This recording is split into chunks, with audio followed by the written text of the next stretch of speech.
Bonsoir, donc je suis Jean-Jacques Fresco et je suis chargé d'animer ce dernier temps de cette première journée d'échange sur les sales bêtes, les mauvaises herbes, etc.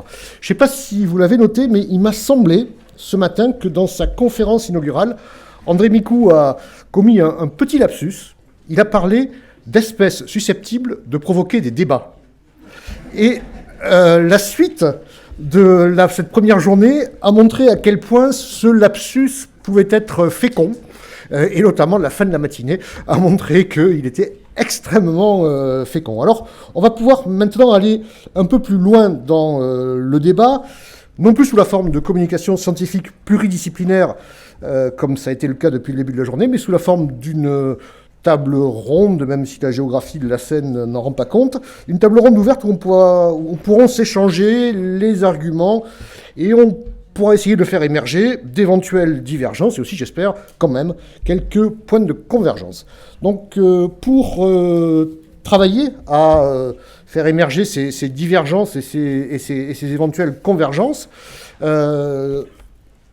5 invités, 5 participants. Geneviève Gaillard, députée des Deux-Sèvres, qui a été rapporteure de la loi de reconquête de la biodiversité, la loi qui a été votée en août de 2016, fin juillet 2016, et c'est à vous, ça a été dit dans la journée, que l'on doit cette définition nouvelle, espèce susceptible de provoquer des dégâts, bien des dégâts, sur laquelle, évidemment, on reviendra. À côté de vous, François Moutou, qu'on ne représente pas, puisqu'il a déjà participé à la communication précédente. Ensuite, Benoît Chevron, président de la Fédération départementale des chasseurs de Seine-et-Marne. Jean-Philippe Ciblet, directeur du service du patrimoine naturel au MNHN, au Muséum national d'histoire naturelle. Et puis, Baptiste Morisot, alors, qui me dit qu'il n'est pas philosophe, comme c'est marqué mais qu'il est chercheur en philosophie. Voilà. Et c'est une nuance à laquelle il est attaché. Alors, on a mesuré depuis ce matin la difficulté qu'il peut y avoir à élaborer une définition des nuisibles, même en convoquant pour cela les sciences de la vie, la science juridique, l'histoire, la sociologie et même un petit peu la philo. Alors, je vais donc, pour lancer le débat, vous demander à chacune et à chacun de vous de nous donner votre propre définition d'une espèce nuisible et puis de voir comment vous en faites découler des éléments qui permettent de répondre à la question « Comment on vit avec ?» Madame la députée, donc on vous doit la définition nouvelle, espèce susceptible de provoquer des dégâts. Alors, qu'est-ce qu'il y a derrière cette périphrase « espèce susceptible de provoquer des dégâts » ? Et puis, comment est-ce qu'on en arrive à élaborer cette définition-là ? Bonjour à toutes et à tous, et merci de m'accueillir dans ce colloque. Je ne sais pas si je vais être à la hauteur, mais je sais qu'effectivement, et je serai d'accord avec le lapsus de André Micou, c'est-à-dire que ça a provoqué beaucoup de débats, et beaucoup de débats essentiellement au sein du ministère de l'Environnement, en particulier d'un certain nombre d'élus, qui ne voulaient pas que l'on supprime cette notion de nuisible.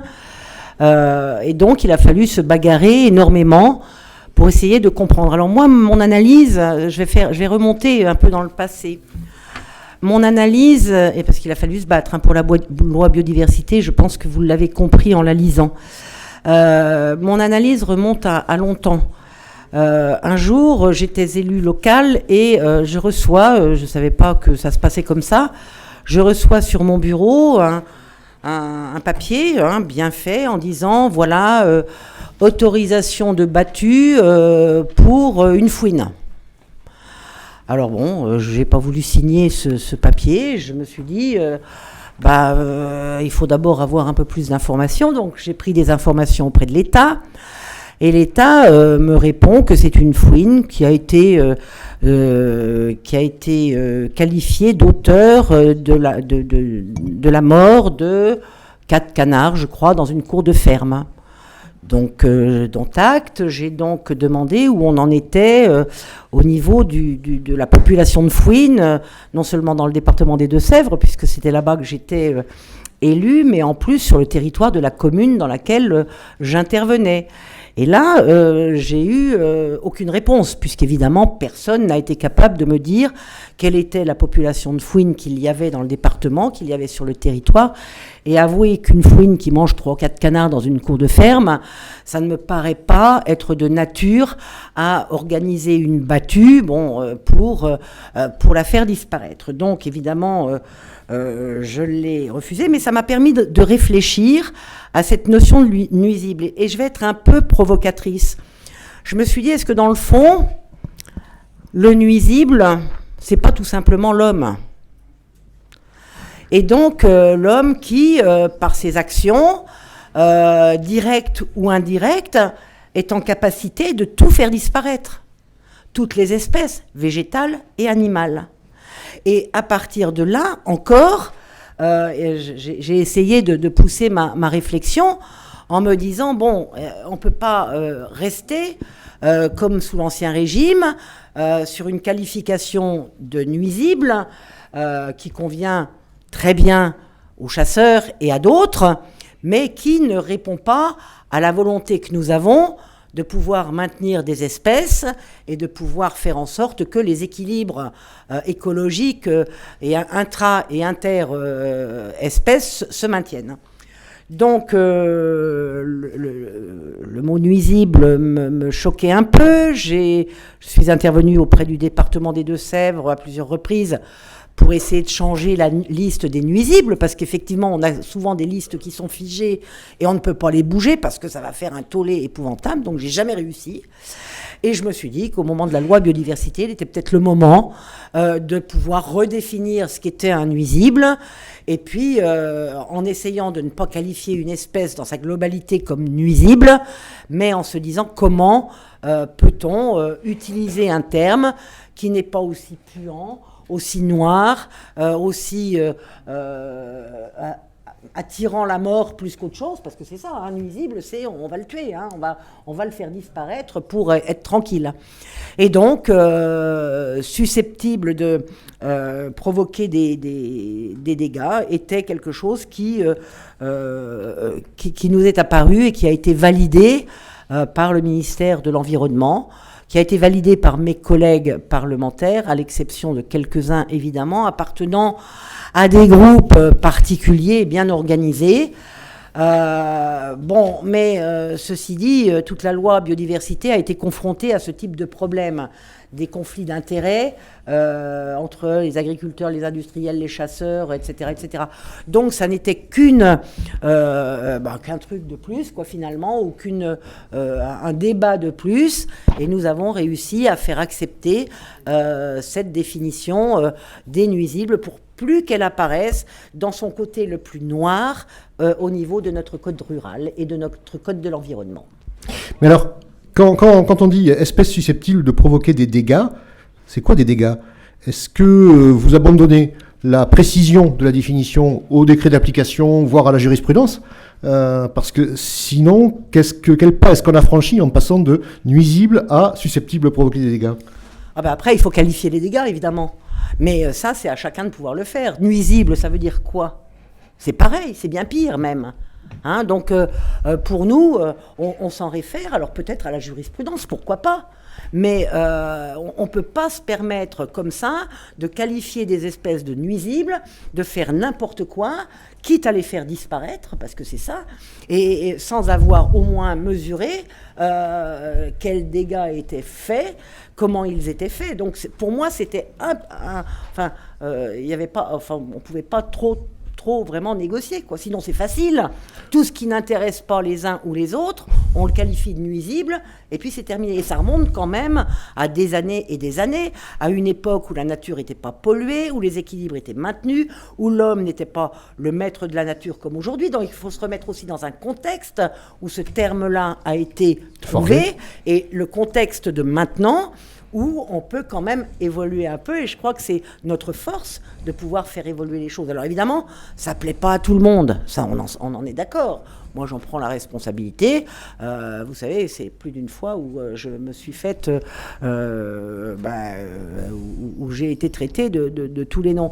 Mais qu'est-ce que vous voulez ? On ne peut pas, à un moment donné, décréter que une espèce est nuisible sur le territoire de notre pays, et puis se dire, ben voilà, on va y aller gaiement, on va tirer dessus, on va les détruire parce que, voilà. Alors pour aller dans le sens de la réponse à la question qui est posée par l'intitulé de la table ronde, est-ce que le fait de passer de nuisible à susceptible de provoquer des dégâts, c'est un pas dans une façon de vivre avec ces espèces-là, et quelles vivre avec ?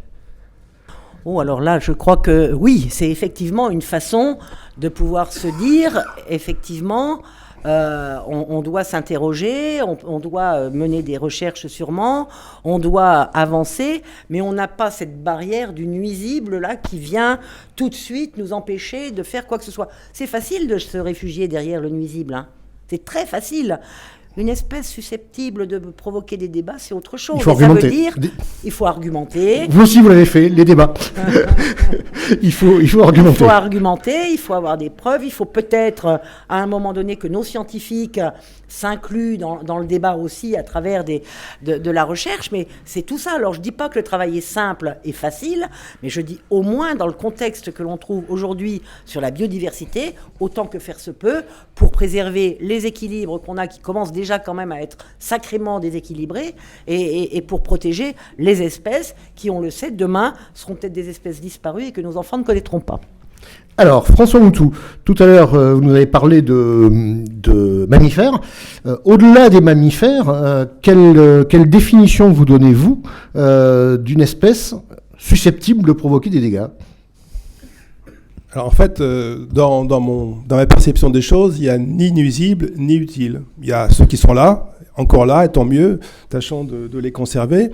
Mais évidemment, dans ceux-là, dans ces autres, de temps en temps, certains peuvent m'embêter, ou embêter mon voisin, ou embêter quelqu'un. Et donc, notre société doit d'abord savoir qui est là, quelles sont les espèces présentes. Et quelquefois, on découvre qu'on ne connaît pas encore toute la diversité qui est présente dans notre territoire, et trouver des solutions qui permettent aux personnes et à leurs biens de faire face éventuellement à ces difficultés de façon connue, intelligente, adaptée et cohérente. Alors, si effectivement il faut exterminer toute une espèce parce que de temps en temps il y en a un de son espèce qui mange ma poule ou mon canard, c'est peut-être excessif par rapport au problème. Mais je reconnais parfaitement que quel que soit le statut juridique aujourd'hui des espèces présentes en France, n'importe laquelle de n'importe quelle espèce peut poser problème. Et si je prends l'exemple de nos amis les bouquetins, qui sont totalement protégés, ceux qui sont brucelliques avec Brucella melitensis, je reconnais qu'on doit les éliminer. C'est évident. On doit les. D'abord, ils ne doivent pas être en très bon état. On n'est pas sûr de les soigner. Et en plus, ils représentent un risque pour leur propre population, voire pour d'autres espèces. Et donc, de ce côté-là, moi, je n'ai pas de problème par rapport à ça. Et si je prends une espèce qui est totalement protégée, qui s'appelle le loup, croyez-moi que le régime auquel elle est soumise actuellement n'est pas tellement plus favorable que certaines des espèces susceptibles d'être classées nuisibles. Donc les expressions n'ont pas de sens. Ce qui est important, c'est ce qui se passe ou ce qui ne se passe pas. Et il me semble qu'on devrait simplement accepter d'avoir quelques autres. On est donc 66 millions en France. Quand je suis né, je ne sais pas, on était 40 millions, quelque chose comme ça. Rien qu'un million de plus, ça fait combien d'hectares en moins pour ce qui n'est pas humain ? Et ceux qui habitaient là, les autres non-humains qui habitaient sur ces hectares-là, qu'est-ce qu'ils sont devenus ? Et donc il y a un moment où simplement par augmentation numérique, démographique de notre espèce, forcément on est de plus en plus en conflit sur les bordures avec les autres. Alors c'est très inégal, il y a des zones des prises rurales, on est d'accord, il y a des zones où l'urbanisme est envahissant, le hamster en sait quelque chose. Et donc, de temps en temps, il y a des animaux qui doivent me poser problème. Mais c'est vrai que les moustiques, ça a été évoqué tout à l'heure, c'est vraiment un problème qui n'est pas simple. Alors maintenant, nous, on veut habiter sur les côtes. Autrefois, on n'habitait pas sur la côte à cause des moustiques et à cause des maladies derrière. Alors aujourd'hui, on a des méthodes chimiques, on va se débarrasser des moustiques. Est-ce que vous avez souvenir, ceux qui ont mon âge, d'avoir traversé des routes au printemps dans les forêts en France et d'avoir le pare-brise la nuit couvert d'insectes. Vous pouvez faire des kilomètres aujourd'hui, vous n'avez plus un insecte sur le pare-brise. Mais ceux qui mangent les insectes en question, où est-ce qu'ils sont? Donc nos hirondelles et nos os insectivores, qu'est-ce qu'ils sont devenus? Et alors bien sûr, il y a grand progrès, on n'est plus embêté par ces insectes, mais sauf qu'il y a quelques autres qui en avaient besoin. Et donc, est-ce que les insectes sont nuisibles? Bien sûr qu'ils ne sont pas nuisibles, ils sont là, évidemment, certains m'embêtent, certains me piquent, certains me transmettent des virus. Mais moi, je défends, alors, dans un autre domaine, l'idée que la biodiversité, plus elle est riche, plus elle contient ses propres défenses contre les agressions pathogènes. Et que les pathogènes ne sont qu'une minorité dans un grand ensemble, et que nos déséquilibres actuels, en simplifiant les écosystèmes, risquent de permettre à ces pathogènes de prendre le pas sur tout ce qui les coincé dans leur développement. Et donc, moi, je défends l'idée que la biodiversité, plus elle est... Il y a des arguments en plus, ça, c'est pas juste une vue de l'esprit, il y a des arguments. Plus la biodiversité est proche de son état naturel dans un environnement donné, plus les écosystèmes sont garants de leur bonne santé. Dans ce cas, si je vous entends bien, il n'y a pas d'espèces susceptibles de provoquer des débats. Il y a des individus.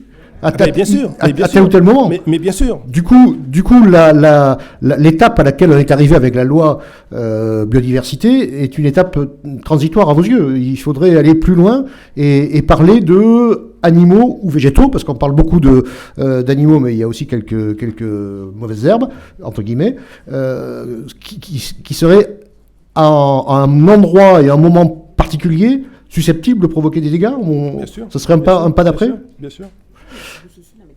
Benoît Chevron, vous êtes d'accord avec ça, vous? Il n'y a pas de nuisibles, il n'y a que à certains moments et à certains endroits des individus de certaines espèces qui sont susceptibles de provoquer des dégâts?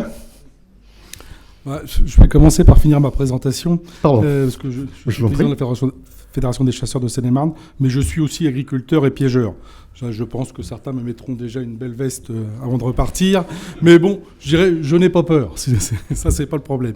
Non, je pense qu'on est dans un pays où on parle beaucoup sur les mots. J'avais suivi une conférence du colonel Foster, américain, qui disait « mais vous perdez beaucoup trop de temps ».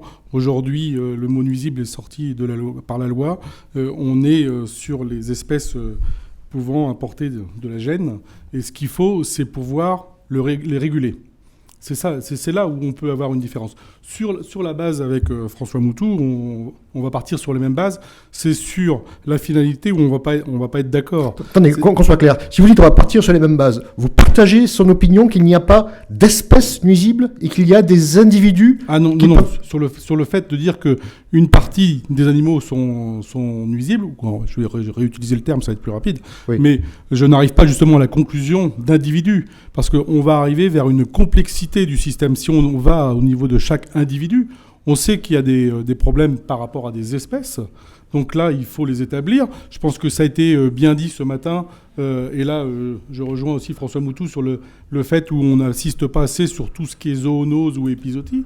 Je prends l'exemple de la leptospirose avec le ragondin, de l'échinococose avec le renard. C'est-à-dire que ça, on sait, on a les chiffres de l'ERZ où plus il y a de renards, plus on a d'échinococose. Ça fait quand même, je dirais, des gens qui sont... Les gens qui sont malades, c'est des gens qui sont... c'est vraiment une maladie qui est très grave.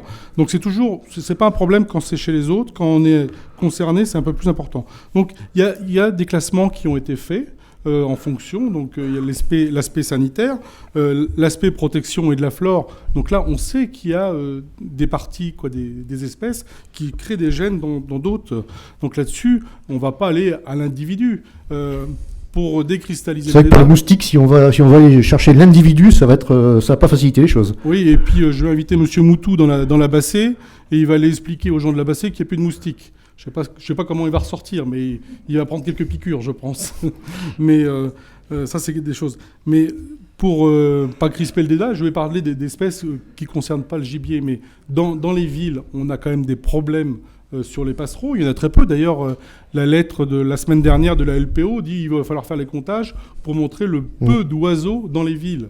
Donc là, on sort de la chasse. On sait très bien que tout l'impact, il y a un impact de l'habitat, bien sûr, mais il y a aussi tout ce qui est corvidé dans les villes. C'est-à-dire qu'aujourd'hui, on a énormément de corvidés, de pies, de corneilles, et on n'a plus de passereaux. On sait que là, il y a vraiment un problème. Donc, je dirais, nous ce qu'on veut, c'est apporter la couleur. Les passereaux, c'est quand même très joli. Et là, on sait très bien qu'il y a des espèces qui sont en concurrence. La nature est tout sauf gentille.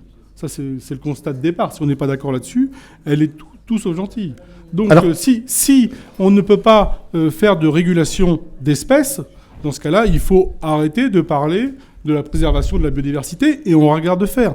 Et on verra très bien que tout de suite, on ira vers des déséquilibres. Il y a toujours eu des espèces plus fortes que d'autres. Si elles sont en surnombre, on aura une dérégulation totale des autres espèces. Alors, si je vous entends, votre définition d'une espèce nuisible, on va garder ce terme, Madame Gaillard ne nous en voudra pas trop, votre définition d'une espèce nuisible, c'est une espèce qu'il est nécessaire de réguler. Oui. Donc c'est une définition par les effets. Enfin, alors, mais avant, il faut voir la cause. Il faut voir la cause. Donc ces causes, donc elles ont été définies ce matin dans 4 catégories. Oui. Donc tout ce qui était aspect sanitaire, la protection de la flore et de la faune, les dégâts qui peuvent être sylvicoles, agricoles, aquacoles, et puis les dégâts sur les propriétés privées. Une fois qu'on a ces causes-là, et c'est là où il y a vraiment un débat de société, parce qu'il faut mettre les seuils à partir de quel moment on est capable d'accepter. Alors, quand on fait ces débats-là, c'est toujours facile, je dirais, quand on est à Paris, au CNCFS, de parler de ces seuils-là quand on n'est pas directement concerné par les dégâts. C'est-à-dire que si pour certains, 10% ou 6% de la volaille, c'est pas grand-chose, pour l'agriculteur qui a 6% de la volaille, c'est énorme. Donc c'est pour ça qu'il faut quand même relativiser les choses et voir par rapport au terrain. Donc c'est là-dessus où après il y a des seuils. Et le débat est vraiment qu'est-ce que la société accepte avant le terme. Il y a aussi un autre sujet qui n'a pas été abordé, mais c'est le sujet de la mort. Aujourd'hui, une partie de la société n'accepte plus la mort. Et dès l'instant où il y a régulation, alors on va pouvoir dire prélever, destruction. Ça veut dire tuer. Ça veut dire tuer quand même. Il faut dire les choses en face. Donc même si c'est un mot qu'il faut retirer du langage, on nous dit il ne faut pas le dire, il faut quelque part aller là. Donc on a. Mais alors quand vous dites quand même, il y a quand même une petite différence entre réguler et tuer, c'est que on se situe au niveau de l'individu ou au niveau de l'espèce. Quand vous dites une espèce susceptible d'être régulée, ça veut dire qu'une espèce nuisible, il faut l'éradiquer ? Non, pas du tout. On n'a jamais demandé l'éradication. D'accord. C'est pour ça que je dis bien régulation. De toute manière, il suffit de connaître les espèces. Je dirais, même si on voulait les éradiquer, ça ne serait pas possible. On aurait du mal, oui. On n'y arriverait pas. Mais ce n'est pas le but. Le but est de trouver des équilibres. Je sais que les chiffres des prélèvements renards ont choqué, mais la population de renards se porte toujours bien. Si on ne fait pas ces prélèvements-là, on aura une surpopulation de renards, on aura des espèces qui en pâtiront. On a une étude scientifique qui a été faite, je dirais, en parallèle avec l'ONCFS, qui est l'étude Pégase sur la perdrix grise, où les 2/3 des perdrix grises, lors de la reproduction, sont tués par des carnivores, dont plus de 60% par les renards. Donc on aurait des déséquilibres dans d'autres espèces, en plus de l'échinococose, parce que ce sont des sujets qui ont souvent été oubliés. Ce sont des sujets l'échinococose est une bombe à retardement. C'est-à-dire que tout le monde, tous les gens reportent en disant ça sera pour plus tard parce que les cas ne sont pas assez importants. Mais les gens qui sont concernés sont des maladies graves. Donc on reporte. Mais à aucun moment, il a été demandé d'exterminer. Il a été demandé de réguler. Alors, tout à l'heure, je vous pose peut-être une question un petit peu plus provocatrice, mais pas trop, je vous rassure. Tout à l'heure, André Micou disait, je le dis avec mes mots, les corps intermédiaires, parfois, quand ils sont en situation de porter une parole, figent parfois les postures, les représentations, etc. Dans ce que vous venez de nous dire, qui est-ce qui a parlé ? C'est le président d'une société de chasse ou d'une fédération de chasse, ou bien c'est l'individu qui a toutes les casquettes que vous avez dites, agriculteur, chasseur, etc. C'est pour ça que j'ai voulu citer les casquettes que j'avais, oui. Parce que c'est l'individu. Je suis sur le terrain très souvent, et de vouloir faire des schémas sur des espèces sans connaître la réalité du terrain, c'est-à-dire que voir une corneille qui crève les yeux d'un petit lièvre sur le terrain, quand vous racontez ça, on vous dit mais non, c'est pas possible. Mais la réalité du terrain, elle est là. On est dans le tracteur, on les voit, c'est-à-dire quand il y a du dérangement. Donc ces choses-là, les notions du terrain, on les a. Donc c'est l'individu qui parle. Très bien. Jean-Philippe Siblet, c'est quoi une espèce, je ne sais pas comment dire, nuisible, susceptible de provoquer des dégâts, des débats, etc. pour le service du patrimoine naturel du muséum et pour l'individu Jean-Philippe Siblet? Si tu appuies sur le bouton, à mon avis, ça marchera mieux. Toujours pas?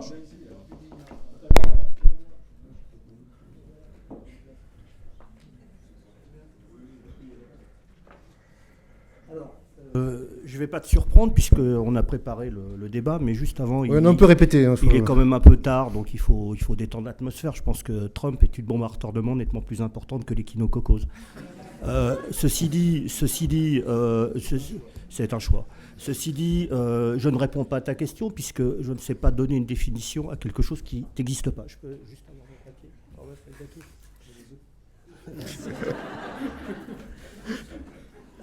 Non, ce que je veux dire, c'est que moi je salue l'avancée sémantique de la loi parce que je pense que ça fait quand même nettement progresser les choses.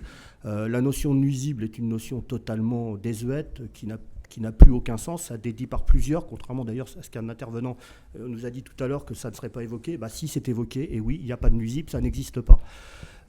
Par contre, là aussi, un petit clin d'œil à Madame Gaillard. Moi, je regrette qu'on ait au dernier moment rajouté le terme de reconquête à cette loi, parce que il y a eu d'abord la conquête, et puis maintenant il y a la reconquête, et tout ça, c'est la guerre. Et je pense qu'il y a mieux à faire que la guerre à la nature. Mais bon, c'est une vision personnelle des choses.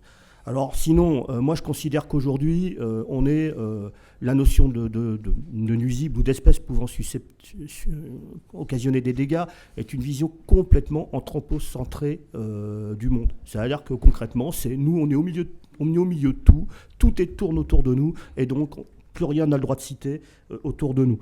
Et ça me paraît vraiment problématique. Alors moi, ce que je voudrais dire, c'est que tout est une question de référentiel. Donc, le référentiel, c'est quoi? C'est l'homme au-dessus de tout. Si c'est ça, effectivement, on n'est pas dans le vrai. Parce qu'aujourd'hui, des espèces qui peuvent occasionner des dégâts ne le sont qu'en réaction à des actions humaines. Il faut bien savoir que nous sommes les principaux créateurs de ces espèces dites nuisibles.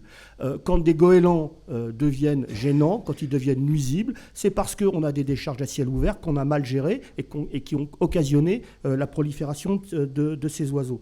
Et puis, moi, je voudrais être un peu provocateur aussi, il n'y a pas que toi, Jean-Jacques, qui a le droit de l'être, c'est finalement qui est à sa place.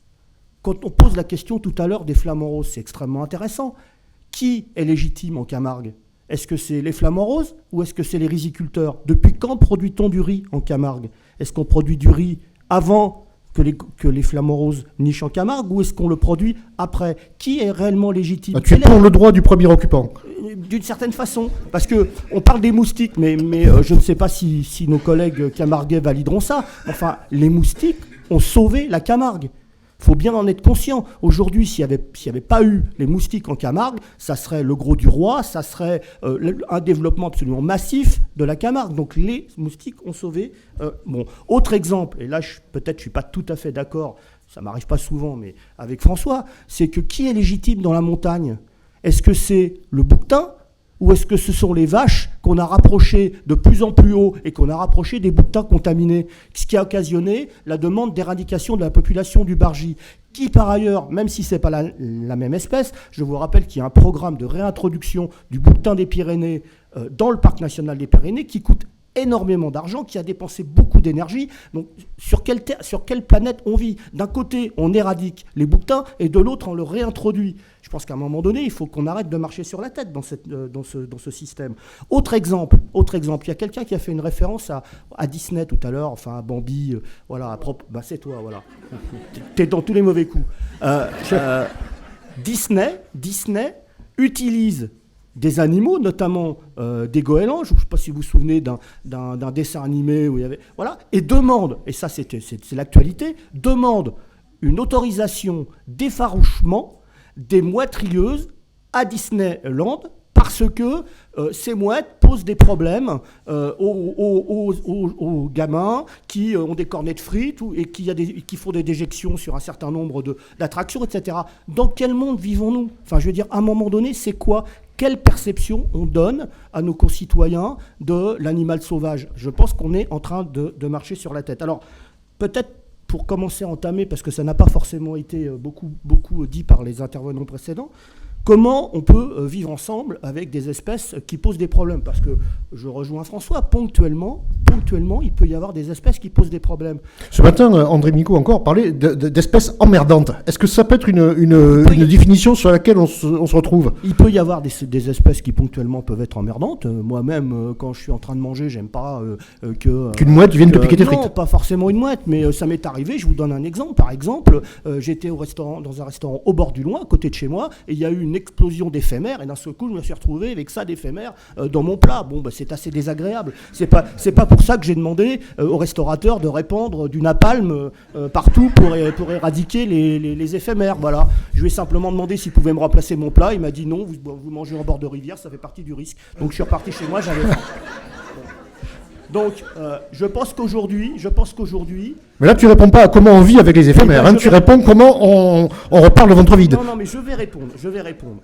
Je pense qu'aujourd'hui, les solutions globales ont fait preuve de leur échec. C'est-à-dire que déterminer par le haut de solutions qui vaut pour toutes les espèces et pour tous les territoires, ça ne marche pas. Je pense qu'il faut agir là où les problèmes se posent et de façon pragmatique. Parce que déterminer qu'une espèce est nuisible ou qu'elle ne l'est pas est un non-sens. Je voudrais juste parler 30 secondes, ça me brûlerait la langue, de parler de l'ibis sacré, mais demain, c'est au sujet, c'est à l'ordre du jour, donc les gens en parleront. Mais je voudrais évoquer le cas de la bernache du Canada.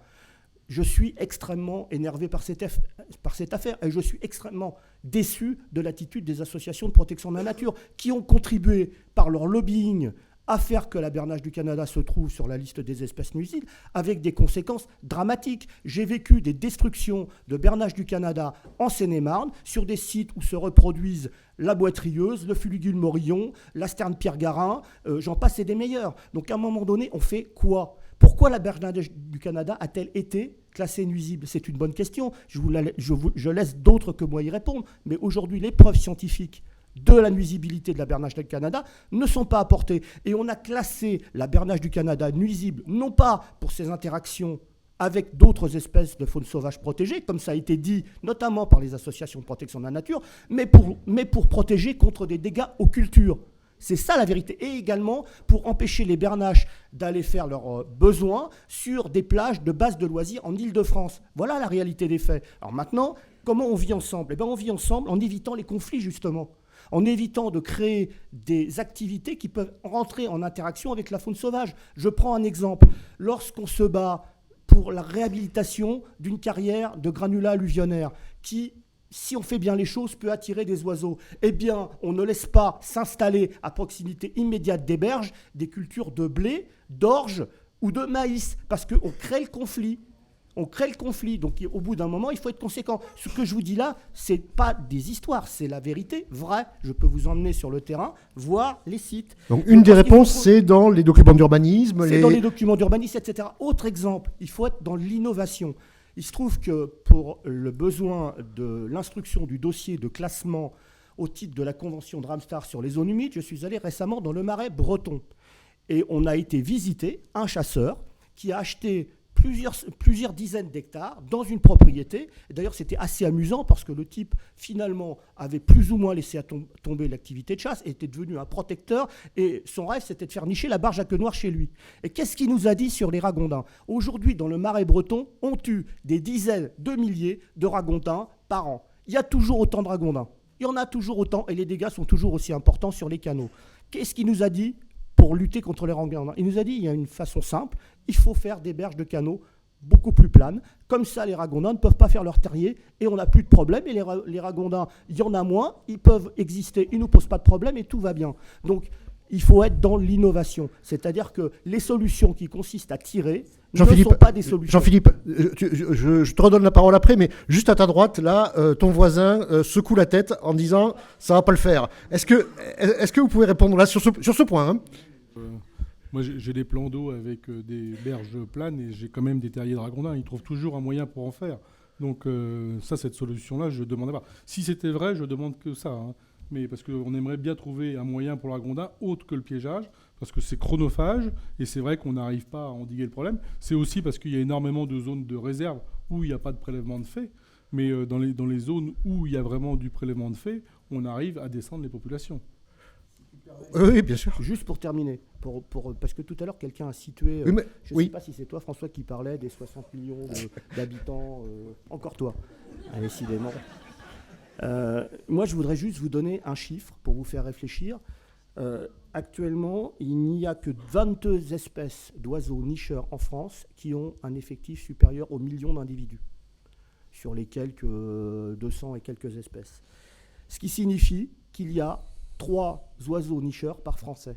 Voilà. Donc quand on parle des espèces invasives, je pense qu'il faut avoir ça en tête. Et quand on dit tout à l'heure qu'on ne peut pas arriver à éradiquer les espèces, je veux juste rappeler, ça ne s'est pas passé sur le continent européen, mais ça s'est passé en Amérique il n'y a pas si longtemps. Le pigeon migrateur qui obscurcissait le ciel, selon les observateurs de ces vols, a été éradiqué en quelques années. Et on sait aujourd'hui, de façon tout à fait scientifique, alors qu'il en restait encore des dizaines de milliers de couples reproducteurs, l'espèce était condamnée en raison de sa démographie de population et de ses habitudes de reproduction coloniale. Donc aujourd'hui, personne ne peut dire qu'un certain nombre d'espèces sont déjà largement menacées. Et quand on est sur des effectifs qui sont relativement faibles, on nous l'a montré tout à l'heure, y compris pour des espèces prétendument encore communes, mais qu'à force de dire communes, on ne voit plus, je ne suis pas du tout certain qu'on soit en mesure d'avoir les moyens d'affirmer que l'état de population de ces animaux est en bonne santé. Juste un mot sur le lapin. L'éradication quasi totale du lapin dans certaines régions françaises pose d'énormes problèmes. Des problèmes de dynamique des habitats, des problèmes pour la survie des prédateurs dont ils se nourrissent, parce que ça ne sert à rien de faire un plan national d'action sur l'aigle de Bonelli s'il n'a plus rien à bouffer. Et par ailleurs, des comportements déviants de certaines espèces qui, n'ayant plus de proie pour s'alimenter, vont aller chercher d'autres proies à l'extérieur. Et juste un mot quand même, parce que ça me titille un peu. C'est quoi la différence entre comportement déviant et adaptation ? Si on veut, adaptation, c'est la même chose. C'est-à-dire qu'ils peuvent s'adapter, sauf que quand ils s'adaptent à manger des espèces qui entrent en conflit, on peut les considérer comme déviantes, au moins pour certains. Mais juste un dernier mot là-dessus, et je me tais. Les chasseurs nous ont longtemps expliqué, un peu titillés par l'aspect chasse de loisirs, chasse de régulation, importance de l'action des chasseurs pour la régulation des espèces, que tant qu'il n'y aurait pas de grands prédateurs pour réguler les populations de cervidés, leur activité serait totalement légitimée. Qu'est-ce qu'on constate aujourd'hui ? Le lynx revient, il a été exterminé, quasiment éliminé des Vosges, par des tirs de braconnage, il n'y a absolument aucun doute là-dessus. Le loup, on sait ce qu'il en est, donc concrètement, quelle est la vérité ? C'est quoi l'action qui porte ses fruits sur les nuisibles ? Est-ce que c'est le tir ? Est-ce que c'est l'élimination ? Est-ce que c'est la régulation ? Moi, je ne le crois pas du tout. Et je suis absolument à 100% d'accord avec François. C'est que c'est la naturalité des espaces qui est la solution. D'ailleurs, pas que pour les aspects nuisibles, mais globalement pour l'érosion de la perte de biodiversité.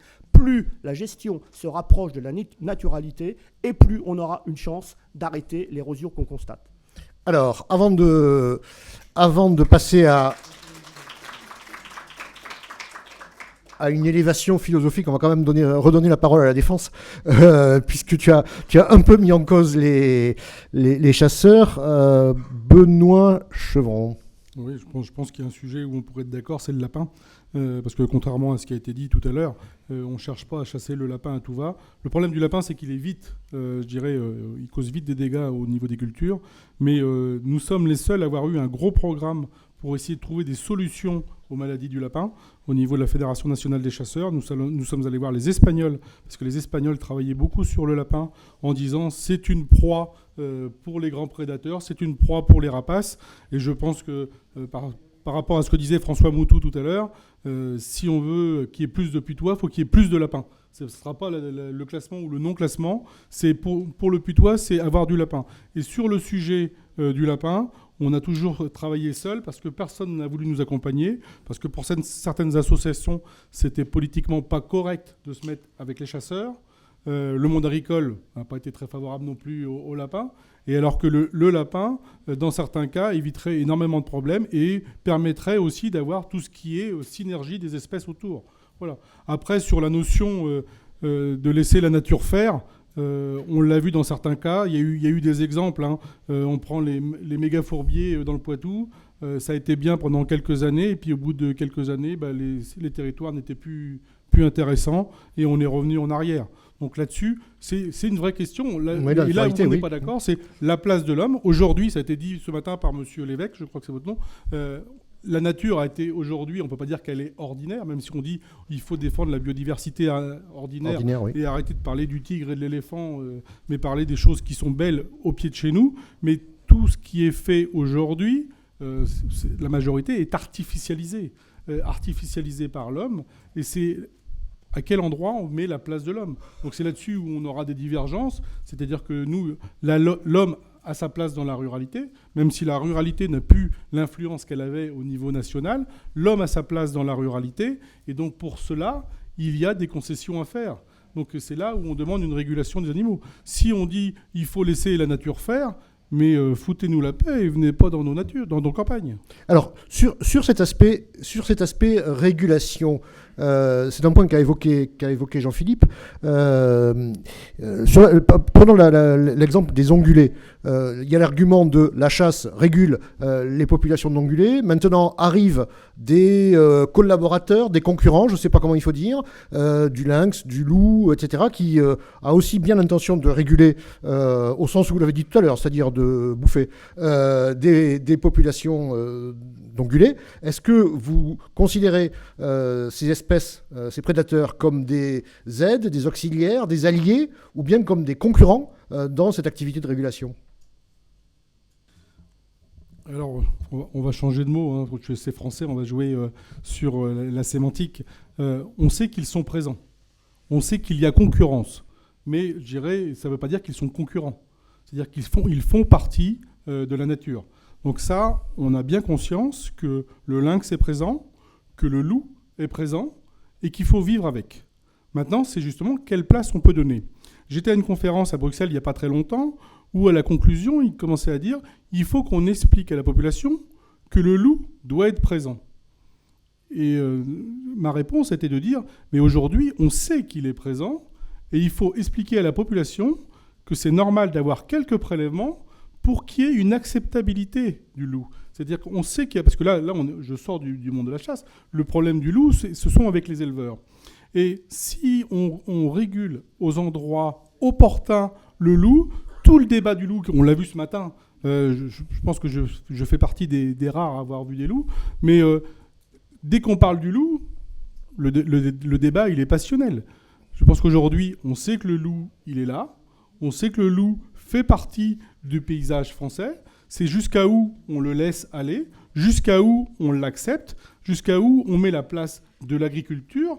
Et si on veut une agriculture qui, pour l'instant, est le choix qui est fait, il faut qu'il y ait des prélèvements.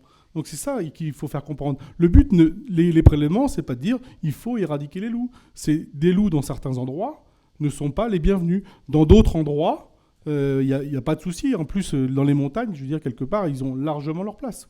Et le débat est passionnel. Le débat l'est beaucoup moins passionnel pour l'ours. Pourtant, le sujet est à peu près le même, mais on est sur une plus petite population, quoi.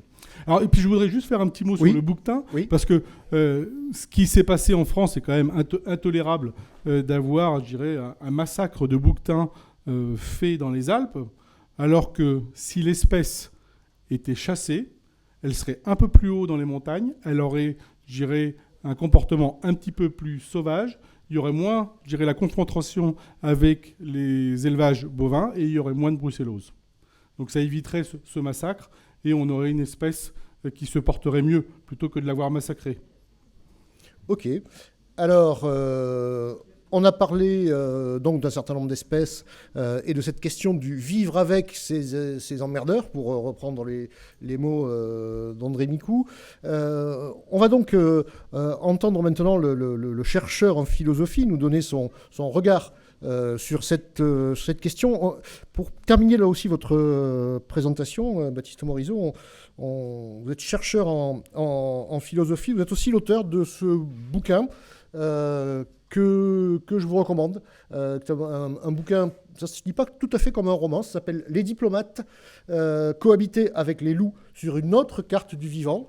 C'est un bouquin, oui, encore une fois, il faut s'accrocher un petit peu quand même, mais c'est un bouquin formidable et passionnant où vous créez des espèces, des diplomates garous, des trucs un peu bizarres, et surtout où vous me corrigez si je le dis pas bien, vous appliquez à la relation homme-loup les catégories qui d'ordinaire sont celles de la diplomatie entre États.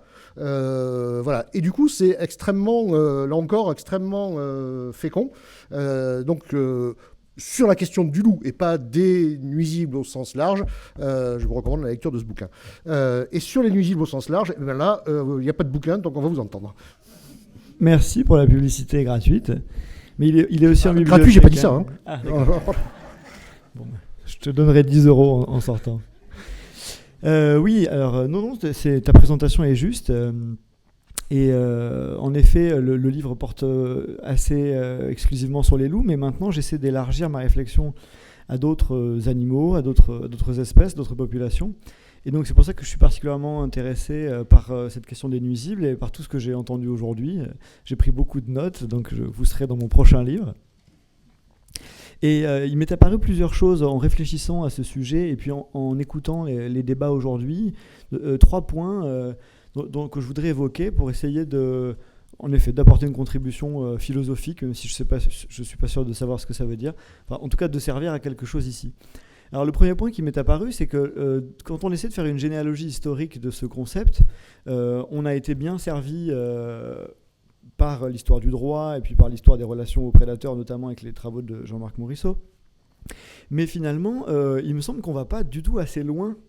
On ne remonte pas suffisamment assez loin dans le passé pour comprendre les structurations de cette idée de nuisible, de cette notion dont on a vu qu'elle était assez abstraite et qu'elle était assez vague. Et en l'occurrence, le point qui m'intéresse, c'est de voir que le fait que des animaux puissent être ennuyeux, embêtants, non conviviaux, comme dit joliment Patrick Degeorges, ça c'est quelque chose qui est un invariant à la surface de la planète depuis 200 000 ans d'Homo sapiens sur tous les continents. Mais le fait de les appeler nuisibles, c'est-à-dire de créer des catégories générales pour les qualifier, il me semble que c'est une particularité qui devient visible lorsqu'on fait des comparaisons à l'échelle ethnographique. Et il y a un point qui devient très intéressant de ce point de vue-là, c'est qu'on comprend assez nettement que l'idée même, la catégorie de nuisible comme attirant la mort, comme vous avez dit de manière très élégante, elle est très clairement un héritage. Ça a été montré, il me semble, par le philosophe John Baird Callicott dans un livre qui s'appelle Genèse. C'est un héritage comme représentation philosophique de notre tradition judéo-chrétienne, d'un certain pan de notre tradition judéo-chrétienne. Dans ce livre fascinant que je vous conseille, donc Genèse, John Baird Callicott essaie de montrer quelles sont ce qu'il appelle les éthiques environnementales, les rapports à la nature, qui dérivent de notre tradition judéo-chrétienne. Il montre qu'il y en a plusieurs, parce que c'est une tradition très riche et très ancienne, mais parmi l'une d'elles, il y en a une qui est très claire. C'est la thèse suivant laquelle le Créateur a créé l'homme et les espèces dans un rapport d'asymétrie qui est très net, de telle manière que les espèces sont créées intrinsèquement au service des humains. Et donc que toutes ces formes de vie qui sont autour de nous sont des moyens pour les seules fins à la surface de la Terre, les seules fins en soi que constituent les personnes humaines. De là, il suffit de déduire assez aisément que toutes les espèces qui n'acceptent pas ce destin qui leur a été proposé par l'ordre des choses, d'être au service, d'être des adjuvants de l'action humaine, que ce soit comme bétail, que ce soit comme animaux de trait, que ce soit comme animaux de compagnie, eh bien, sont des animaux qui, d'un certain point de vue, nuisent à l'ordre des choses suivant lesquelles ils devraient être utiles. Et ce point-là éclaire toute une série de phénomènes qui sont sinon difficiles à comprendre. Par exemple, ça a été évoqué par François Moutou. Pourquoi est-ce qu'il y a quand même une parenté, une corrélation entre les carnivores et les nuisibles ? Alors là, il y a toute une série de raisons assez complexes, mais il y en a une qui n'est pas anodine. Et pour le loup, c'est très visible dans l'histoire des représentations. Vous savez que le loup a été assimilé au diable. Il y a une assimilation qui est très nette, qui est très profonde, qui est très ancienne. Il y a une justification de ce phénomène qui est très claire, c'est que le judéo-christianisme a choisi comme motif pour qualifier le rapport entre le pape et ses ouailles, le motif du pasteur avec ses brebis. C'était un choix qui a eu des effets assez problématiques pour le loup, parce que conséquemment, le loup est devenu le symbole de celui qui vient ravir les brebis et donc de celui qui vient ravir les ouailles, et donc en l'occurrence c'est le diable. Mais il y a une autre raison qui n'est pas anodine, il me semble, c'est que précisément, si le Créateur a créé toutes les espèces à notre service, et que certaines d'entre elles, non seulement ne nous servent à rien, mais en plus nuisent à certaines de nos activités, eh bien, elles se voient attribuer le statut de ces êtres qui refusent leur statut dans l'ordre des choses, qui se rebellent contre l'ordre divin. Et archétypalement, celui qui se rebelle contre l'ordre divin, c'est le diable. On revoit en fait ces assimilations étranges où on passe de la théologie à l'écologie. Le second point de cette définition du nuisible, qui est issu de la tradition d'une certaine tradition judéo-chrétienne, pour les précisions, je vous renvoie au livre de Callicott, c'est cette idée suivant laquelle la nature a été créée et est sortie inaboutie et inachevée des mains du Créateur. Ça, c'est une thèse qui est très profonde et qui nous travaille en profondeur sans qu'on la formule et qu'on l'explicite suffisamment. L'idée suivant laquelle la nature en elle-même, sous sa forme sauvage, est inaboutie et qu'elle doit être organisée, rangée, exploitée, mise au travail pour enfin accomplir le destin qui est le sien dans l'ordre des choses. Je vous renvoie pour ça à quand même l'intrigant parallèle dans la langue française entre culture et agriculture, qui dit ça très profondément. Pour élever un enfant au statut d'humain, il faut le faire passer par la culture. Donc pour l'accomplir, il faudrait le faire passer par la culture. De la même manière, pour faire passer une terre sauvage à son épanouissement total, il faudrait la faire passer par l'agriculture. Ça, ces représentations travaillent en profondeur dans notre manière de penser la nature, et je pense qu'elles ont coûté très cher à tous ces animaux que nous appelons les nuisibles. Et ces représentations sont en train de changer.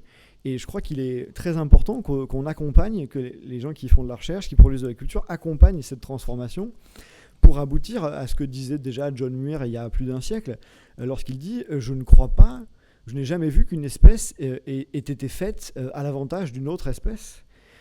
Chacune est vouée en fait à vivre sa vie et à déployer ses potentiels évolutifs, ses potentiels adaptatifs pour son propre bien. Bien évidemment, les espèces vont s'entremanger, mais aucune espèce n'a été faite pour une autre espèce, en l'occurrence la nôtre. Donc je crois que ça, c'est une représentation qui joue un rôle profond dans la structuration de l'idée de nuisible. Ce qui m'intéresse, c'est qu'en face, il y a ce qui me semble être une autre caricature. C'est l'idée suivant laquelle la nature serait, elle, par contre, sortie absolument parfaite et sacrée des mains du Créateur, et conséquemment, toute forme d'action sur elle serait sacrilège. J'ai l'impression que ces deux représentations, qui sont, je vous l'avoue, caricaturales, et personne ne les défend comme telles, me semblent jouer un rôle dans la polarisation du débat. D'un côté, l'idée que la nature, toute seule, c'est le bazar, et il faut l'organiser pour qu'on puisse enfin la rendre vivable. De l'autre, l'idée sur laquelle la nature est absolument parfaite, et il ne faut pas y toucher sous peine de profanation. Ce sont deux polarités qui jouent un rôle décisif dans l'émergence et le débat sur les questions de nuisibles. Le second point qui m'intéresse, c'est que je crois que ce qui émerge quand je vous ai écouté aujourd'hui, c'est l'idée suivant laquelle on a complètement transformé notre rapport à ces animaux qui sont susceptibles de produire des dommages. On est passé d'une définition où il y avait des nuisibles en soi à une définition où on accepte qu'il y a des nuisibles, on accepte, quand on entend le terme, de demander pour qui. En philosophie, on appelle ça passer d'une définition essentialiste. Il y a des animaux qui sont par essence des nuisibles, et on est en train d'évoluer vers une idée suivant laquelle non, aucun animal n'est par essence un nuisible, ça n'a aucun sens écologiquement. Et par contre, pour qu'on puisse qualifier quelqu'un de nuisible, il faut savoir pour qui c'est un nuisible. Et la question de pour qui c'est un nuisible, elle est assez prodigieuse parce qu'elle permet enfin d'être subtile et elle permet enfin de rentrer dans un débat sérieux. Parce que la question devient très claire. Un animal peut être un nuisible pour certains types d'activités ou pour certaines activités humaines, mais pas pour les autres, de la même manière qu'il peut être un adjuvant pour d'autres activités humaines. Pour le dire autrement, dès lors qu'on accepte que nuisible en soi, ça n'existe pas, mais que dès qu'on entend le mot, il faut demander pour qui, eh bien on fait justice à la multiplicité des rapports ou des rôles que les animaux peuvent jouer. Et donc, ça devient assez clair. Un animal peut être un nuisible pour une certaine activité pastorale, ou pour une certaine activité agricole, mais parallèlement, il peut être un adjuvant pour le tourisme, il peut jouer un rôle dans les fonctionnalités écologiques qui est décisif si c'est une espèce clé de voûte ou une espèce parapluie. On peut poser la question de son rôle du point de vue de son droit à être là, du point de vue de ses effets à l'égard de toute une série d'autres acteurs. Et cette multiplicité, c'est précisément elle, il me semble, qui fait émerger les conflits d'acteurs dont aujourd'hui on a pu être témoin. Alors, pour moi, il y a deux bonnes nouvelles qui apparaissent dans ce phénomène. La première bonne nouvelle, c'est que quand on arrive à l'idée que les nuisibles en soi, ça n'existe pas, il n'y a que des nuisibles pour certaines activités qui peuvent être importants, intéressants pour d'autres activités ou sous d'autres points de vue, eh bien, ce qu'on a fait, c'est qu'on a pluralisé. On a accepté la multidimensionnalité des animaux et on a pluralisé les acteurs, et ça s'appelle un gain en démocratie, très clairement. Donc il y a un gain en démocratie quand on passe de l'idée, si un animal est un nuisible pour une activité agricole souvent, alors il est nuisible en soi, à l'idée, non, il faut faire rentrer tous les acteurs dans l'arène, parce qu'il y a différents points de vue, et c'est pas parce qu'un animal est nuisible pour une activité, le loup c'est archétypal, que pour autant on peut le catégoriser en nuisible qui attire la mort et qu'on peut simplement éradiquer ou réguler. Et puis le second point à mes yeux, c'est que dès lors qu'on accepte cette multidimensionnalité des animaux, un animal n'a pas à être conçu simplement pour les effets qu'il produit sur l'agriculture ou sur l'agropastoralisme, mais aussi sur les systèmes écologiques, mais aussi pour les naturalistes, mais aussi pour la qualité de vie. Dès lors qu'on accepte cette multidimensionnalité et cette complexité, eh ben, on a un gain en écologie, au sens propre, où on fait mieux de l'écologie, on comprend mieux ce qui est intrinsèque à l'écologie, c'est-à-dire cette idée d'interdépendance et de complexité. Et donc voilà, ces deux points ne me semblent pas du tout anodins. Il y a un gain en démocratie, il y a un gain en écologie, à passer de l'idée de nuisible en soi à l'idée de nuisible pour qui. Et alors le dernier point que je voudrais soulever, et ça me prendra juste une minute, c'est il me semble que la relativité du concept de nuisible, elle devient extrêmement forte lorsqu'on a le droit, à l'intérieur notamment des nouvelles formulations de la loi, de se demander, donc un nuisible, c'est un nuisible pour une activité, strictement, et jamais en soi. Mais qu'en est-il lorsque un animal est nuisible pour une activité qui est nuisible ? Alors je précise ma question, qu'en est-il lorsqu'un animal ou une espèce, en fait une population, est nuisible pour une activité, par exemple agricole, qui est nuisible pour la communauté biotique ou les écosystèmes avec lesquels elle interagit. C'est-à-dire lorsqu'elle est nuisible pour la soutenabilité ou pour la durabilité de ces écosystèmes. Je pense assez clairement, en fait, à une question qui n'a pas été soulevée, ça m'intrigue. Il est très clair que certaines agricultures productivistes avec usage massif d'intrants justifient la destruction de leurs pestes, de leurs nuisibles, parce que ce sont des nuisibles, alors même que ces formes d'activité sont nuisibles pour les écosystèmes en présence et pour les activités humaines qui bénéficient de ces écosystèmes. Donc là, on se retrouve dans des mises en abîme qui me semblent permises en fait, par ces nouvelles formulations. Et on se rend compte qu'il faut symétriser la question de la nuisibilité. Un être vivant, une population, ne peut pas être nuisible à une activité qui est elle-même nuisible pour les écosystèmes ou pour les usages du territoire. Les paradoxes deviennent beaucoup mieux visibles de ce point de vue-là. Merci.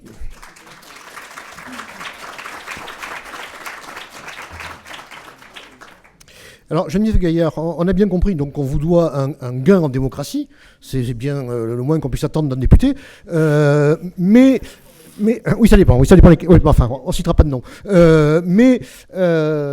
Du coup, en découle sûrement encore un gros boulot pour vous, parce que si il faut au cas par cas déterminer si tel animal, tel végétal, on oublie encore beaucoup les végétaux, mais est nuisible, et pour quelle activité, et pas de façon essentialiste, comme l'a dit Baptiste Morisot, du coup, qui va être l'autorité légitime pour déterminer ça, et où et quand est-ce qu'on peut encore, du coup, avoir dans le Code de l'environnement une délégation au préfet pour dresser des listes par département. Du coup, ça colle plus vraiment.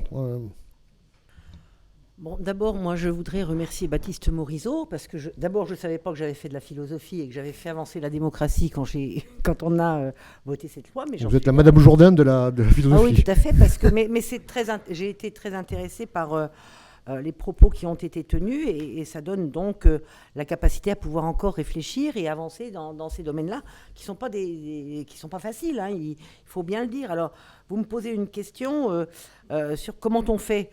Moi, je pense que ça ne peut pas se faire sans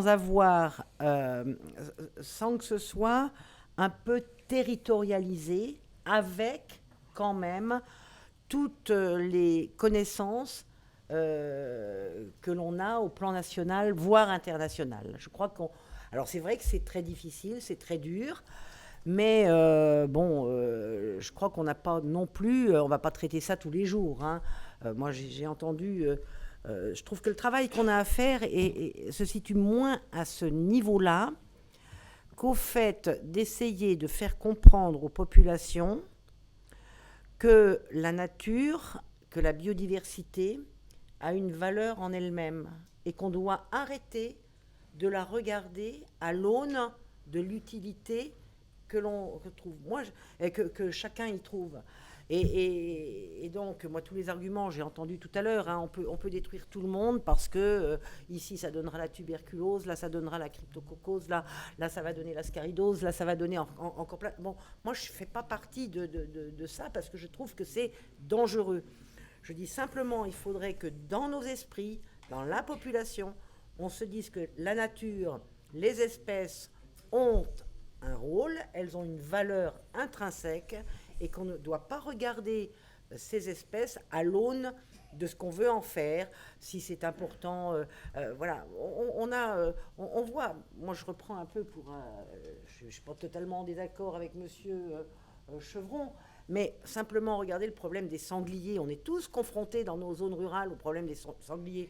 Pas dire quand même que c'est pas les chasseurs à un moment donné qui ont fait que les sangliers se multiplient et qu'ils causent beaucoup de dégâts sur les territoires. Et en plus, il faudrait que ce soit nous tous qui payions, c'est ce que voulaient les chasseurs dans la loi biodiversité, les dégâts qu'ils ont eux-mêmes créés. Donc je crois qu'à un moment donné, il faut arrêter ces débats-là. Il faut regarder les choses de manière très claire. Moi, je ne pense pas qu'il y ait des espèces qui soient nuisibles. Je pense que de temps en temps, il peut y avoir des individus qui effectivement causent des dégâts. Je ne suis pas opposé à certaines activités, mais pas à d'autres. C'est ce que disait Baptiste. Oui, exactement. Que l'on soit de temps en temps obligé de réguler parce qu'on a fait des bêtises, pour ne pas dire autre chose. Oui, mais il faut s'arrêter. Il faut faire attention à ce que l'on fait.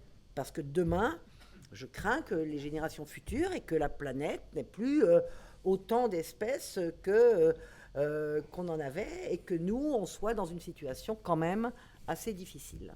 Voilà. Alors, Benoît Chevron, il y a, au-delà de cette question ponctuelle, précise, des sangliers que viennent d'évoquer Geneviève Gaillard, cette idée qu'il n'y a pas d'espèces nuisibles par elles-mêmes, enfin essentiellement nuisibles, mais que c'est une appréciation au cas par cas, au coup par coup et à l'activité. Voilà. Est-ce que vous partagez, est-ce que vous rejoignez cette appréciation? Et puis, il faut quand même aussi répondre sur les sangliers. Sur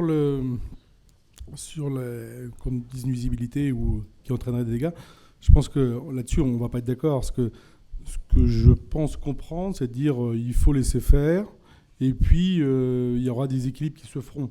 Et non, c'est là où on n'est pas d'accord sur la finalité, c'est que les équilibres ne se feront pas.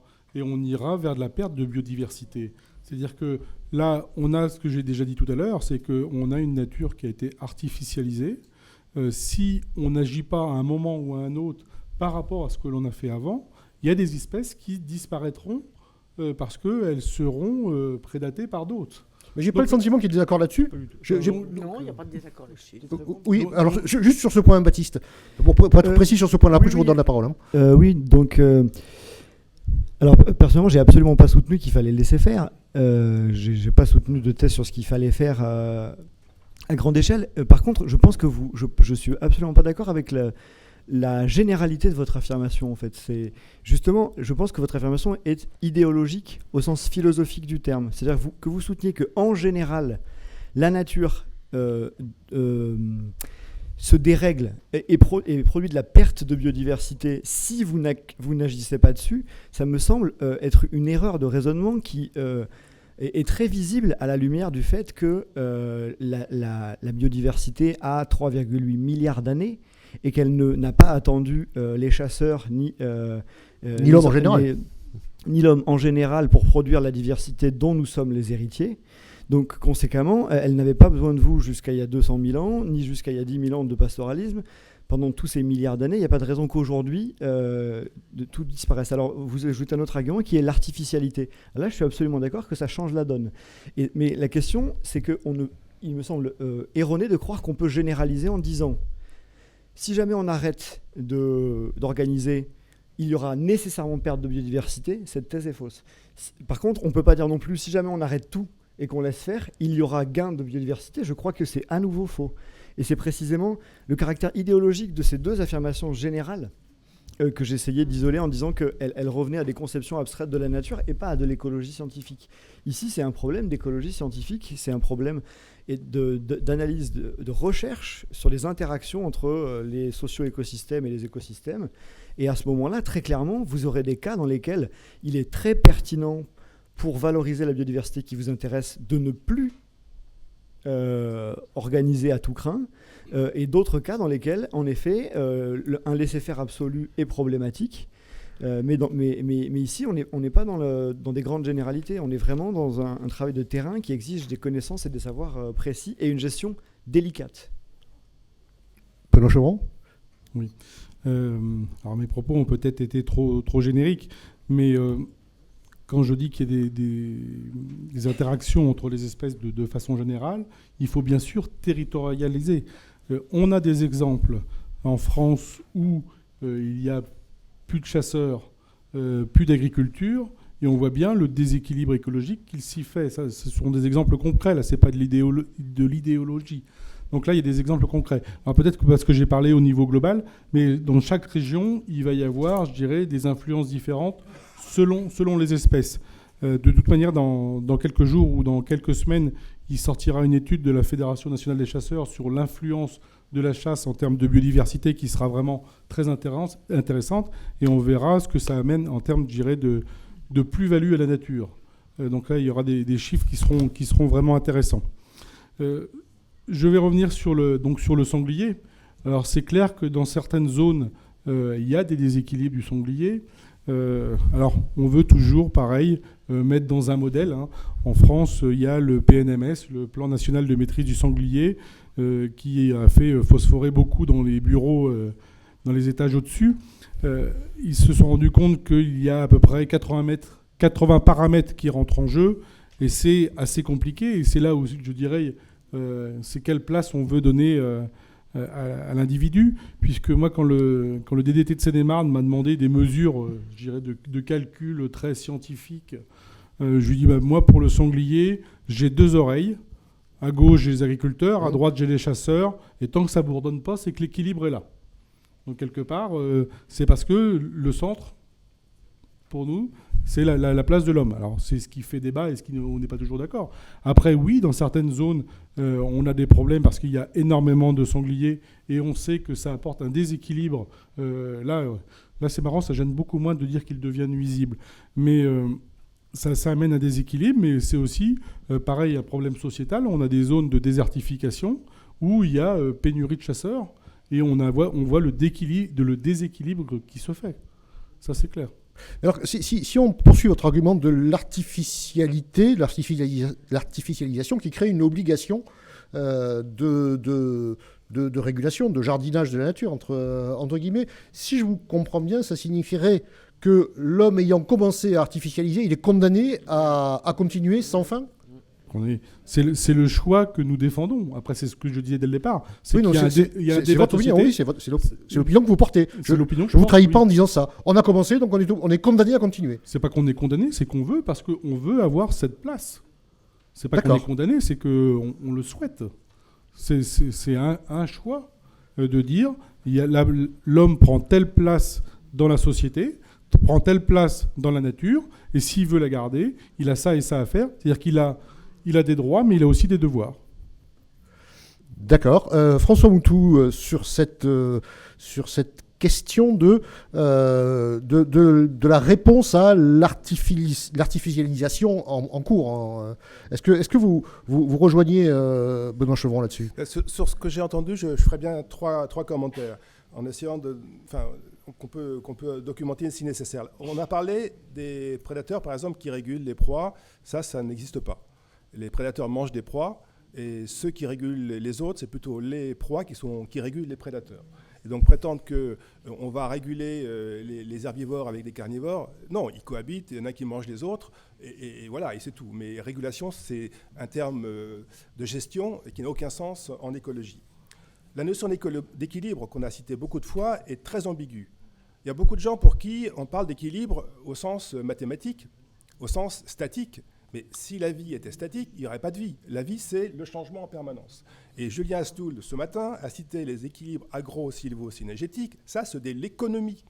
C'est de l'économie. C'est, évidemment, on met d'à côté de l'argent pour produire quelque chose, de l'agriculture, du bois, ou la chasse en tant qu'activité économique, et on veut que ça soit en équilibre au niveau de la balance financière. Mais ça, ce n'est pas de l'écologie non plus. Alors, si on veut financer la nature, OK, mais alors c'est plus du tout de l'économie. Et quand on a parlé aussi des régulations, et je pense à un exemple qu'a cité Sandrine tout à l'heure, un territoire, il n'y a plus de faisans, il n'y a plus de perdrix, on va en remettre parce que ça serait quand même bien, et après, si ça se passe bien, on pourra les chasser, mais pourquoi pas? Donc on va en remettre qui viennent d'élevage. Et évidemment, s'il y a des renards qui sont présents, les renards, il ne faut pas les laisser parce qu'ils vont peut-être manger les petits qu'on va lâcher. Donc, qu'est-ce qu'on fait? On fait une régulation très très forte des renards. Mais la question est, pourquoi est-ce qu'il n'y a plus de faisans à cet endroit-là? Pourquoi est-ce qu'il n'y a plus de perdrix? Si c'est parce que les pratiques agricoles qui utilisent des insecticides éliminent toutes les proies que mangent les jeunes oiseaux, ça devient difficile. Et le seul paramètre alors sur lequel on peut jouer, c'est le renard. Évidemment, ça va être plus difficile de faire changer les pratiques agricoles, et donc il y a un paramètre d'ajustement qui va être le carnivore. Mais ça, ce n'est pas non plus un équilibre. Qu'est-ce que ça veut dire? C'est qu'on veut que les agriculteurs puissent travailler, ce que j'admets. On voudrait que les chasseurs puissent chasser, d'accord, mais alors, du coup, c'est le renard qui paye l'addition. Mais est-ce que ça, c'est la logique dans laquelle on voudrait se développer? Et il y a un vrai souci sur cette notion d'équilibre, et je reviens sur l'idée que le mot équilibre est très très ambigu dès qu'on en parle ici ou ailleurs d'ailleurs, mais en écologie, heureusement qu'il y a l'évolution, la seule constante c'est l'évolution.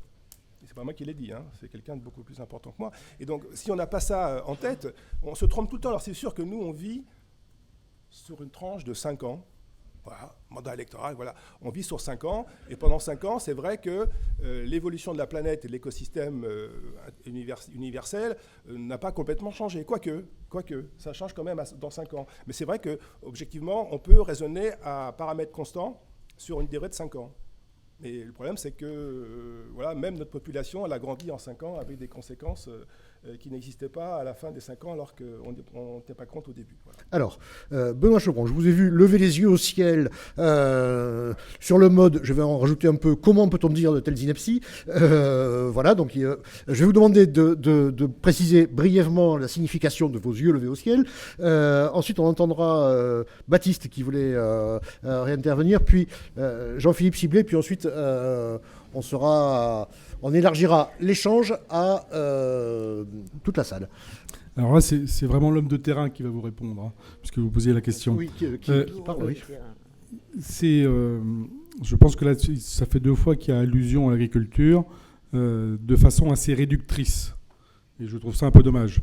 Moi, je suis sur une exploitation où je fais 3 mesures agro-environnementales. Donc tout ce qui est bande enherbée, jachère de biodiversité, j'utilise beaucoup moins de produits phyto. Et j'ai fait de la réimplantation de faisans parce qu'il n'y en avait plus. Donc en 10 ans, j'ai dû mettre 4 fois de l'insecticide. Donc si on fait la proportion, on doit être à 1 ou 2% des surfaces qui ont été traitées en insecticide. Et c'est pas pour ça que si j'avais pas fait de régulation des prédateurs, ça aurait marché. Les premières fois que je l'ai fait sans faire de régulation, tout a été mangé. Donc c'est assez réducteur. Il y a un vrai débat avec l'agriculture, j'en suis conscient. Je fais partie des agriculteurs qui sont aujourd'hui en mesure agro-environnementale. Mais c'est assez réducteur de mettre tout dans le même panier et de dire c'est de la faute de l'agriculture parce qu'ils mettent des insecticides. Aujourd'hui, on est dans une agriculture où économiquement, c'est très difficile. Je peux vous garantir que toutes les économies qui peuvent être faites, même pour les gens qui ne sont pas en mesure agro-environnementale, elles sont faites. Donc il ne faut pas avoir ce... Là, on est vraiment dans un discours de cliché pour moi. C'est pour ça que ça me choquait. Je dis pas qu'il n'y a pas de choses à revoir en agriculture, mais ce n'est pas aussi catégorique, quoi. Très bien. On vous laissera peut-être en binôme préciser et affiner et pas placer le curseur au bon endroit après. Baptiste. Non, j'ai rien à dire. Pardon. J'avais le sentiment que tu m'avais demandé la parole. Alors, Jean-Philippe, tout à l'heure, tu nous as dit les espèces, enfin la notion même d'espèce nuisible tient pas debout une seconde. On peut l'appeler espèce susceptible de provoquer des dégâts, ça marche, ça tient pas debout non plus. Alors, est-ce que pour autant tout ce qui vient d'être dit à votre tribune depuis une heure, tout ça c'est des foutaises qui servent à rien, ou bien est-ce que dans cette tentative d'approcher encore d'un peu plus près une vérité de cette notion, il y a des éléments dans lesquels tu te reconnais? Ouais, je serais pas loin de penser que tout ça, c'est de la foutaise qui sert pas à grand-chose, pour tout te dire. Je pense qu'en tout cas, l'intervention de Baptiste Morisot a été très profonde et moi m'a beaucoup plu parce que je pense qu'il pose des vraies questions et des vrais problèmes, notamment le dernier qui me paraît essentiel. Est-ce qu'une espèce nuisible peut être nuisible si elle interagit avec des actions qui sont elles-mêmes nuisibles? Je pense que ça, c'est complètement fondamental et que c'est un des éléments, ça sera certainement un des points forts de ce colloque. Mais moi, je veux juste quand même dire qu'aujourd'hui, et je suis dans un service dont c'est la mission et qui est d'ailleurs payé pour ça, tous les voyants sont rouges. Tous les voyants sont rouges en matière de biodiversité. On peut toujours trouver des espèces qui vont bien, oui certes, mais globalement ça va mal. L'état de conservation des espèces va mal au niveau européen, les espèces patrimoniales vont mal, les habitats régressent, et ça c'est vrai à l'échelle de la France, c'est vrai à l'échelle du continent européen, et c'est vrai à l'échelle mondiale. Alors moi je veux bien qu'on continue à faire des espèces qui peuvent poser des dégâts, un point clé de notre action. Je veux bien qu'on dépense des sommes considérables pour ça, mais à mon avis, on tire à côté de la cible. Et ce problème, on pourrait d'ailleurs faire une petite allusion aux espèces exotiques envahissantes, on voit bien que c'est des sujets qui attirent bien les gens, qui font dépenser beaucoup d'argent, mais moi je constate que le consentement à payer pour ces questions-là, il est largement supérieur au consentement à payer pour créer des espaces protégés, voire pour donner des subventions aux associations qui sont en train de crever. Donc concrètement, il y a un vrai souci là-dessus. Donc ça c'est le premier problème. Deuxième point, moi je voudrais juste dire que je vous invite, on a cité tout à l'heure plusieurs ouvrages dont je ferai d'ailleurs mon miel parce que j'avoue très sincèrement que je ne les ai pas lus, mais moi je voudrais attirer votre attention sur un article qui a été écrit récemment par un chercheur du Muséum national d'histoire naturelle avec une collègue dont je ne me rappelle plus le nom, qui est une collègue étrangère, qui s'appelle François Sarrazin, qui est un spécialiste notamment des grands rapaces et qui a beaucoup travaillé sur les programmes de réintroduction des vautours, notamment dans les causses. François Sarrazin a écrit un article dans Nature, qui n'est pas la plus petite revue sur le sujet, dans lequel il dit qu'il faut arrêter d'avoir une vision anthropocentrée de la nature, mais il faut passer à une vision naturo-centrée. Et c'est le seul moyen de nous en sortir. Et il donne des argumentaires absolument précis. Donc, moi, ce que je veux vous dire, c'est pas du tout, je ne suis pas en train de vous convertir, je ne suis pas en train de faire un prêche, je dis juste que si on ne sort pas du concept dans lequel on est, avec tous les bobards qu'on nous raconte sur les services rendus par les écosystèmes, sur une vision de la protection de la nature qui fonctionne avec des slogans. On veut gouverner, on gouverne avec des slogans actuellement, dans tous les domaines, dans le domaine de l'économie, dans le domaine du social, et on veut nous vendre les mêmes choses sur le plan de la protection de la biodiversité. Ne vous laissez pas avoir. Si on ne revoit pas profondément les choses et si on n'a pas une vision naturo-centrée de notre présence sur la planète par rapport aux autres êtres vivants qui l'entourent, on va dans le mur. Et je peux vous assurer, et ce n'est pas moi qui le dis, c'est beaucoup de gens qui se posent des questions, on y va à une vitesse accélérée qui va nous emmener à notre perte, dans des délais qui sont nettement plus courts que ceux qu'on nous annonçait il y a encore quelques temps. Regardez ce qui se passe sur le climat. Regardez comment les chiffres s'affolent. Et je vous dirais qu'en matière de preuve de l'action de l'homme par rapport justement aux problèmes de nuisance, aux problèmes d'espèces qui arrivent là où ils ne devraient pas être, le réchauffement climatique est un puissant moteur. c'est quand même une des causes principales de l'arrivée chez nous d'espèces qui ne nous plaisent pas ou qui nous déplaisent. Et puis dernier point, en prenant un exemple qui s'appelle la perruche à collier, donc pour les habitants de l'Île-de-France, il ne vous a pas échappé qu'elle commençait à se répandre un peu partout. On nous explique que la perruche à collier est un terrible oiseau qui prend la place d'autres oiseaux cavicoles, etc., etc. Zéro preuve, bien sûr, évidemment. On est en train de recommencer le syndrome de l'ibis sacré. Mais qu'est-ce qu'il en est? Je vous invite à aller au Jardin des Plantes à Paris. Jardin des Plantes. On a installé récemment des mangeoires. Et sur ces mangeoires viennent manger des perruches à collier. Et qu'est-ce qu'on constate? Des dizaines, des centaines, des milliers de gens qui s'arrêtent devant ces perruches. Et moi, je les écoute, ces gens. Et qu'est-ce qu'ils disent? C'est beau, comme la nature est belle, comme ces oiseaux sont beaux, c'est fantastique, etc. Et on voudrait nous faire croire que la sensibilisation et le développement de l'empathie par rapport à la biodiversité, ça passe par dire à ces gens, non, non, non, non, ne regardez pas ces animaux, ils sont exotiques, ils n'ont rien à faire ici, d'ailleurs, on va les tuer. Eh bien non, moi je ne suis pas d'accord avec cette conception. Merci Jean-Philippe. Donc je pense que tu es allé au bout du désaccord avec ton voisin entre une vision naturo-centrée et une vision anthropocentrée qui est clairement revendiquée par Benoît Chevron.